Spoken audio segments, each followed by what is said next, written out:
Hello students, आप सभी का हमारे YouTube channel easy chemistry by Ajay Veer में एक बार फिर हार्दिक स्वागत है।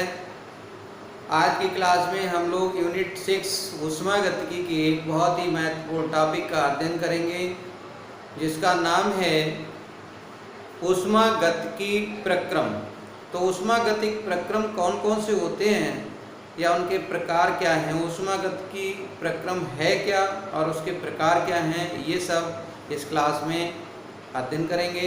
आप सभी अध्ययन शुरू करने से पहले हमारे चैनल को सब्सक्राइब कर लें, बेल आइकन को प्रेस कर दें ताकि लेटेस्ट वीडियो की नोटिफिकेशन आप सभी को मिलती रहे।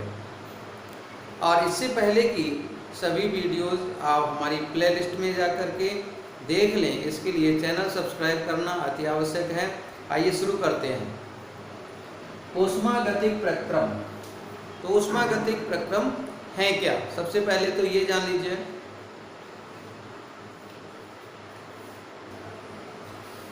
निकाय पर जिन क्रमबद्ध पदों से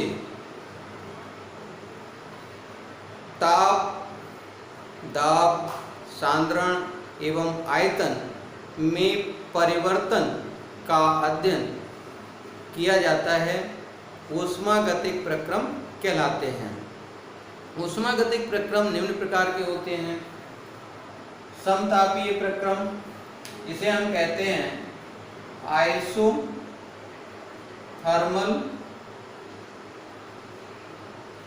प्रोसीजेज।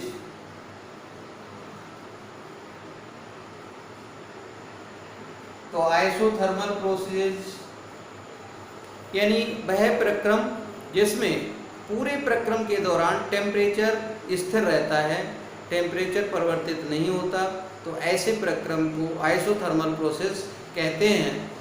इसके लिए डेल्टा T = 0 होता है और डेल्टा U = 0 होता है, यानी आंतरिक ऊर्जा में परिवर्तन और ताप में परिवर्तन 0 होता है। इसके बाद सम आयतनी प्रक्रम, जिसे हम कहते हैं आइसोकोरिक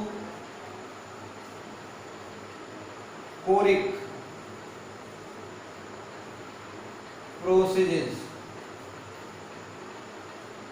यानी वह प्रक्रम जिसके दौरान संपूर्ण प्रक्रिया में आयतन परिवर्तन शून्य होता है, यानी आयतन स्थिर रहता है, सम आयतनी प्रक्रम कहलाता है।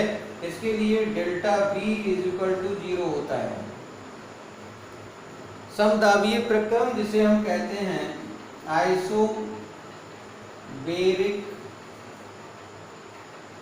प्रोसीजेस, यानी वे प्रक्रम जिनके दौरान पूरी प्रक्रिया के दौरान दाब स्थिर रहता है, तो ऐसे प्रक्रम को हम समदाबीय प्रक्रम कहते हैं, यानी इसके लिए डेल्टा P = 0 होता है। इसके बाद में रुद्धोष्म प्रक्रम क्या है? रुद्धोष्म प्रक्रम को इंग्लिश में एडियाबेटिक प्रोसीजेस कहते हैं। और ये है क्या, यानी वह प्रक्रम जिसमें निकाय द्वारा ना तो ऊष्मा प्रवेश को दी जाती है और ना ही प्रवेश से ली जाती है, तो ऐसे प्रक्रम को रुद्धोष्म प्रक्रम कहते हैं। तो रुद्धोष्म प्रक्रम ऐसे निकाय के अंदर होता है जिसमें निकाय की सीमा को चारों तरफ से कुचालक परत द्वारा ढक दिया जाता है। इसके बाद में चक्रीय प्रक्रम, जब कोई प्रक्रम कई पदों से गुजरकर अपनी पूर्व स्थिति में वापस लौट आता है, तो ऐसे प्रक्रम को चक्रीय प्रक्रम कहते हैं। इंग्लिश में कहते हैं इसे साइक्लिक प्रोसीजेस। तो साइक्लिक प्रोसीजेस क्या है, इसको समझ लिया आपने। इसके बाद में उत्क्रमणीय प्रक्रम, वह प्रक्रम जिसमें यदि परिवर्तक कारक को विपरीत दिशा की ओर स्थापित कर दिया जाए, तो प्रक्रम विपरीत दिशा में होने लगे, तो ऐसे प्रक्रम को उत्क्रमणीय प्रक्रम कहते हैं। उत्क्रमणीय प्रक्रम का एग्जाम्पल समझ लीजिए।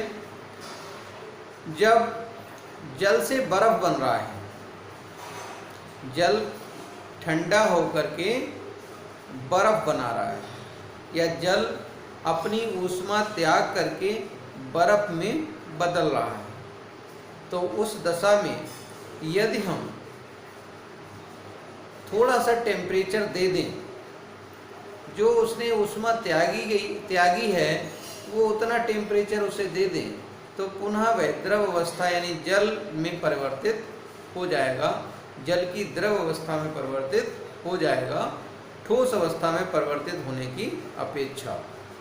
तो इस प्रकार के प्रक्रम को उत्क्रमणीय प्रक्रम कहेंगे। इसी तरह से अनुत्क्रमणीय प्रक्रम क्या है?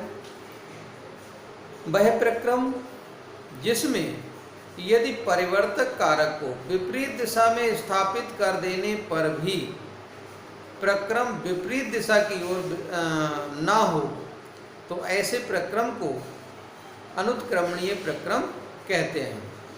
आज के इस क्लास में इतना ही। नेक्स्ट क्लास में नेक्स्ट टॉपिक के साथ फिर उपस्थित होंगे। नमस्कार।